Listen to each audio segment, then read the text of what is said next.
പാദങ്ങളിലെ നീര് അഥവാ leg swelling സാധാരണയായി പലരിലും കണ്ടുവരുന്ന ഒരു പ്രശ്നമാണ്.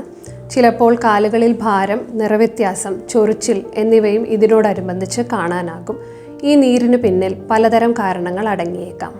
അധിക നേരം നിൽക്കുക അല്ലെങ്കിൽ ഇരിക്കുക, കാലുകളിലെ രക്തയോട്ടക്കുറവ്, രക്തക്കുഴലുകളിൽ ഏൽക്കുന്ന സമ്മർദ്ദം, തടസ്സങ്ങൾ എന്നിവ കൊണ്ടും ലിംഫാറ്റിക് സിരകളിലെ പാകപ്പിഴ കൊണ്ടും രക്തത്തിലെയും ലിംഫാറ്റിക് സിരകളിലെയും ജലാംശം ഗ്രാവിറ്റിക്ക് അനുകൂലമായി കാലുകളിൽ എത്തിച്ചേർന്ന് നീരിലേക്ക് നയിക്കുന്നു. ഹൃദയ സംബന്ധമായ തകരാറുകൾ, ശ്വാസകോശ രോഗങ്ങൾ, വെരിക്കോസ്, രക്താതിസമ്മർദ്ദം, കരളിൻ്റെയും വൃക്കയുടെയും പ്രവർത്തനത്തിലെ അപാകതകൾ ഒക്കെ നീരിന് കാരണമാണ്.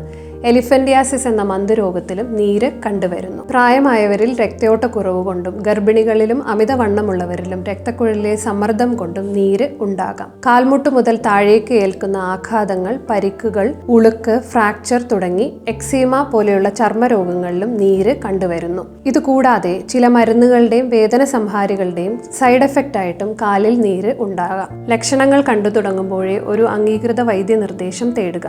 നീരിൻ്റെ പ്രധാന കാരണം കണ്ടെത്തി ചികിത്സിച്ച് മാറ്റേണ്ടതാണ്.